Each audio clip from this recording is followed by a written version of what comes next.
Bismillahirrahmanirrahim. Assalamualaikum warahmatullahi wabarakatuh. Alhamdulillahirabbil alamin.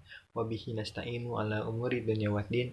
Wassalatu wassalamu ala asrofil anbiya'i wal mursalin wa ala alihi wa sahbihi ajmain. Alhamdulillah, puji serta syukur kita panjatkan kehadirat Allah Subhanahu wa taala karena berkat rahmat dan hidayatnya kita masih diberi kesehatan, diberi nikmat iman, Islam dan ihsan di saat kondisi yang seperti ini. Sholawat serta salam tidak lupa kita selalu curahkan kepada junjungan kita Habibana wa Nabiyana Muhammad Sallallahu Alaihi Wasallam, kepada keluarganya, sahabatnya, para tabi'in, dan kepada umatnya hingga akhir zaman nanti. Amin ya rabbal alamin. Setelah di video kemarin kita membahas tentang manusia dan tujuan penciptaannya, kali ini kita akan membahas mengenai tentang lingkungan pendidikan. Semoga di video kali ini bisa bermanfaat untuk teman-teman semua. Pengertian lingkungan pendidikan. Lingkungan pendidikan pada dasarnya adalah segala sesuatu yang ada dan terjadi di sekeliling proses pendidikan yang terdiri dari manusia, binatang, tumbuh-tumbuhan, dan benda mati. Akan tetapi, menurut Ramayulis, yang paling menentukan adalah lingkungan yang berupa manusia atau masyarakat.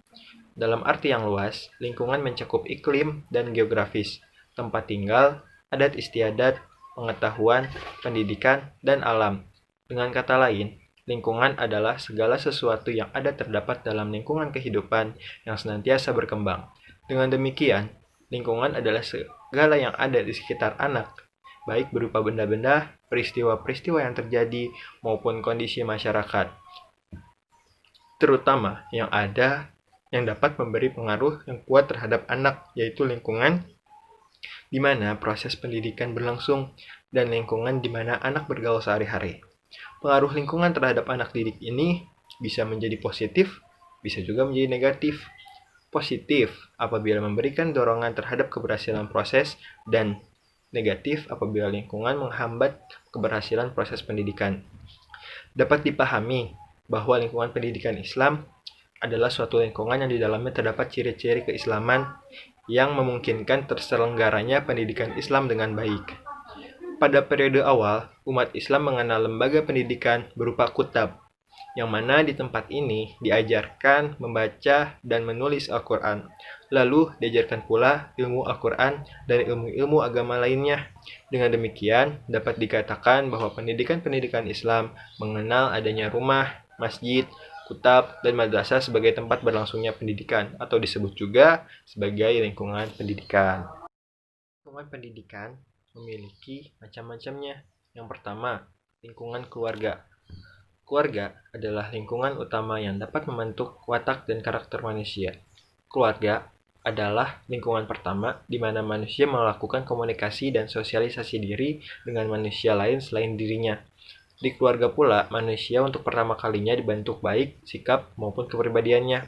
Lembaga pendidikan keluarga merupakan lembaga pendidikan yang pertama, karena di dalam keluarga inilah tempat meletakkan dasar-dasar kepribadian anak. Dalam ajaran Islam telah dinyatakan oleh Nabi Muhammad SAW dalam sabdanya yang berbunyi, "Kullu mauludin yuladu alal fitrah, fa'abawahu yuhawwidanihi au yumajjisanihi au yunasironihi," yang artinya setiap anak dilahirkan atas dasar fitrah, maka sesungguhnya kedua orang tuanya lah yang menjadikan dia Majusi, Yahudi, dan Nasrani. Berdasarkan hadis tersebut, jelaslah bahwa orang tua memegang peran penting dalam membantu kepribadian anak didik. Anak dilahirkan dalam keadaan suci adalah menjadi tanggung jawab orang tua untuk mendidiknya. Keluarga dalam perspektif pendidikan Islam memiliki tempat yang sangat strategis dalam pengembangan kepribadian hidup seseorang.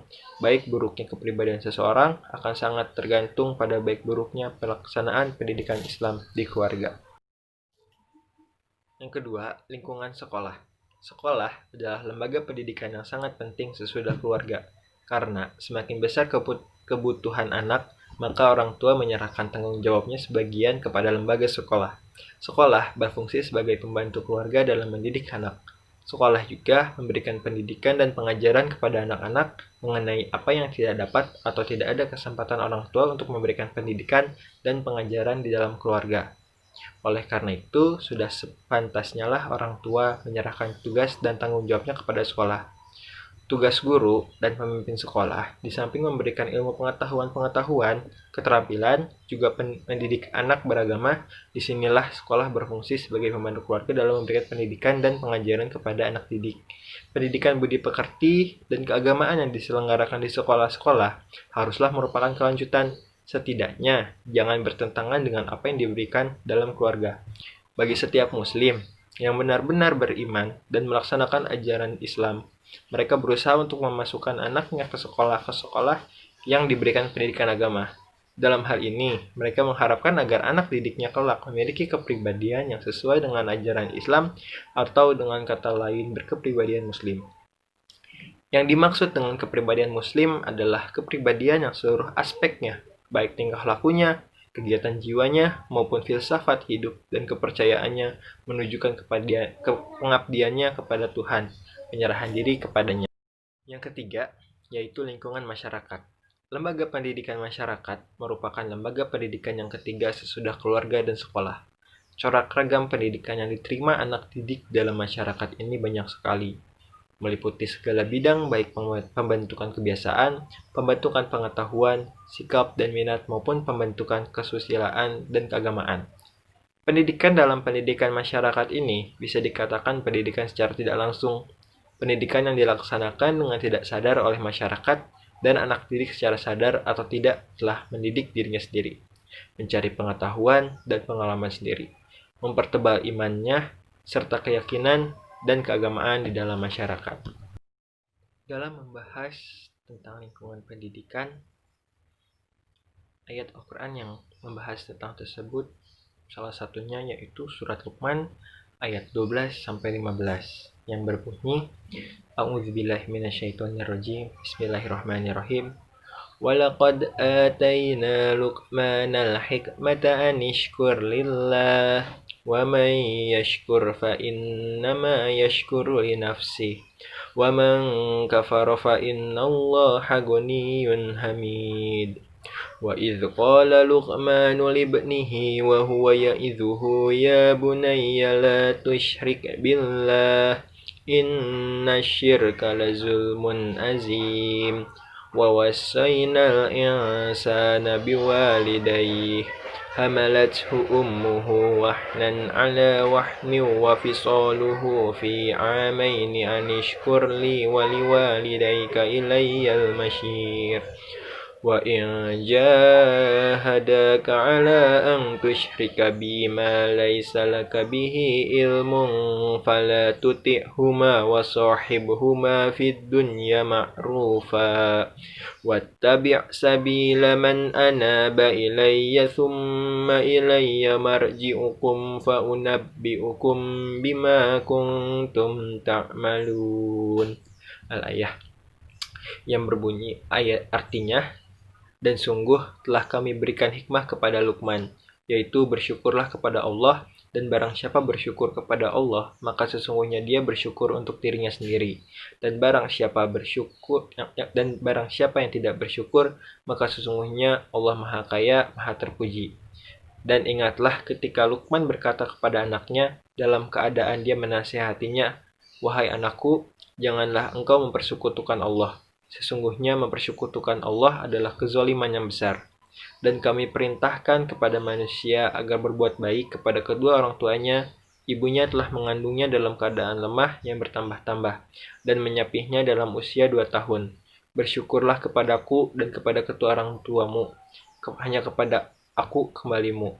Dan jika keduamu memaksamu untuk menyekutukan aku dengan sesuatu yang engkau tidak mempunyai ilmu tentang itu, maka janganlah engkau menaati keduanya.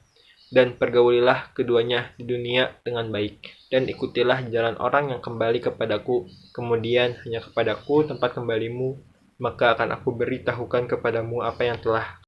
Banyak pendapat mengenai siapa Luqman Al-Hakim ini. Ada yang mengatakan bahwa ia berasal dari Nuba, ada juga yang menyebutnya dari Ethiopia. Pendapat lain mengatakan bahwa ia berasal dari Mesir Selatan yang berkulit hitam. Ada lagi yang mengatakan bahwa ia seorang Ibrani, profesinya pun diperselisihkan. Ada yang berkata dia penjahit, ada atau pekerja pengumpul kayu, atau tukang kayu, atau juga pengembala. Ayat 12 menguraikan tentang salah seorang yang bernama Luqman yang dianugerahi oleh Allah Subhanahu wa taala sebuah hikmah, sambil menjelaskan beberapa butir hikmah yang pernah beliau sampaikan kepada anaknya.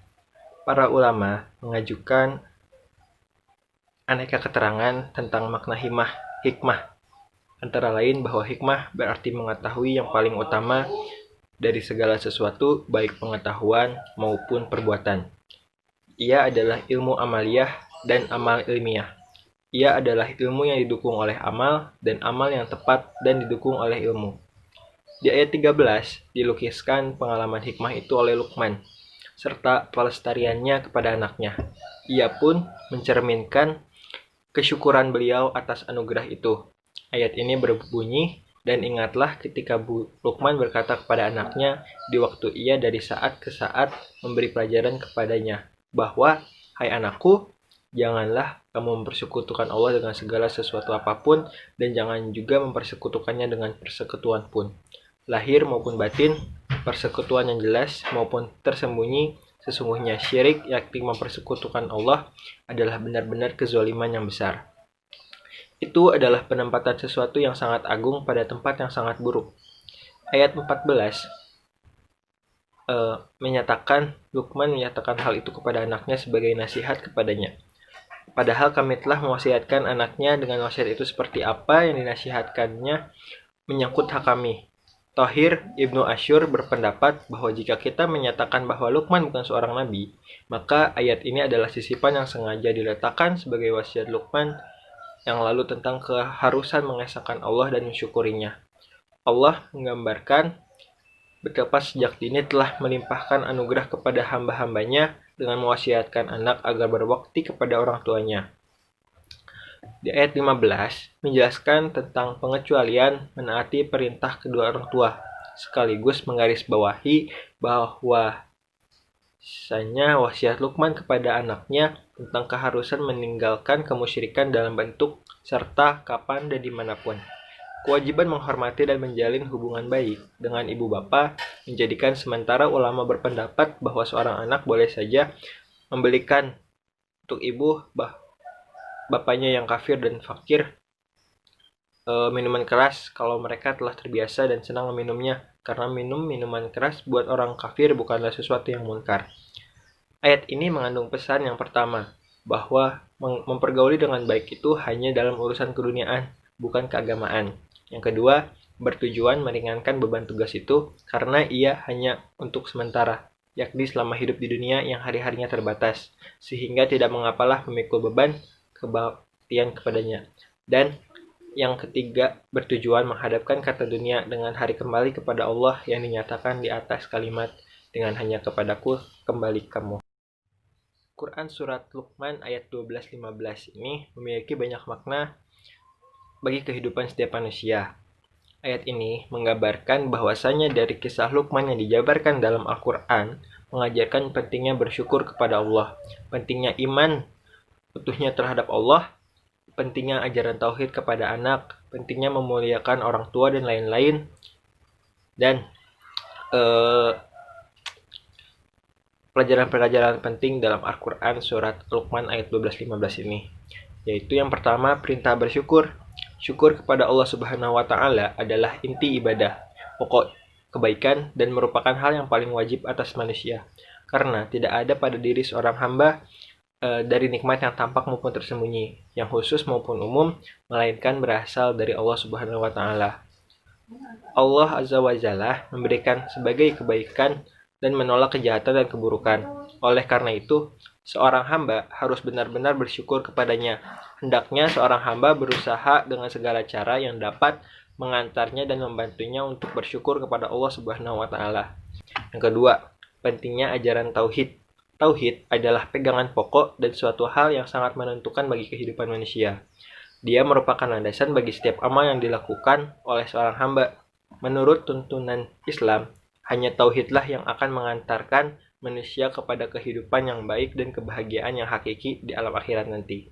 Oleh karena itu, sangat penting ajaran tauhid bagi semua umat Islam, terutama pendidikan terhadap anak. Karena tauhid adalah ajaran pokok dan pegangan hidup. Ketika ketauhidan sudah melenceng, maka akan berakibat pada hal-hal yang mempersekutukan Allah. Dan ketika hal itu terjadi, maka sudah termasuk kategori dosa besar, yang mungkin untuk kembali pada tauhid yang sebenarnya akan sulit. Namun jika memiliki tekad yang kuat dan bertaubat untuk memperbaikinya, insya Allah bisa dibenahi. Dan kita berharap semoga kita tetap kokoh kepada tauhid yang lurus. Amin. Selanjutnya yaitu anjuran berbakti kepada orang tua, birrul walidain, yaitu ihsan atau berbuat baik dan bakti kepada orang tua dengan memenuhi hak-hak kedua orang tua serta menaati perintah keduanya selama tidak melanggar syariat. Di dalam kitab Bidayah Hidayah karangan Imam Al-Ghazali, beliau menuliskan bahwa adab terhadap orang tua itu ada 12. Di antaranya pertama, mendengarkan pembicaraan orang tua. Kedua, berdiri dari tempat duduk ketika orang tua sudah berdiri. Ketiga, melaksanakan perintah orang tua dalam kebaikan. Keempat, jangan berjalan di depan orang tua kecuali ada urusan gawat darurat.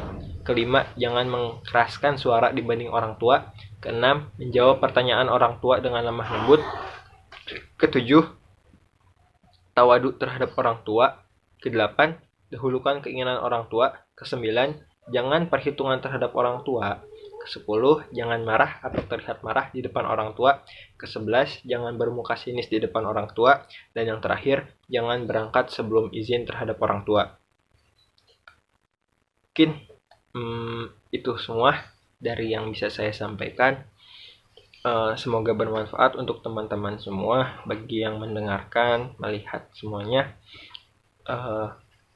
kurang lebihnya mohon maaf karena segala kekurangan ada pada diri saya sendiri, dan segala kelebihan itu hanya milik Allah Subhanahu wa taala. Kurang lebihnya mohon maaf. Wallahul muwaffiq ila aqwamit thoriq. Wassalamualaikum warahmatullahi wabarakatuh.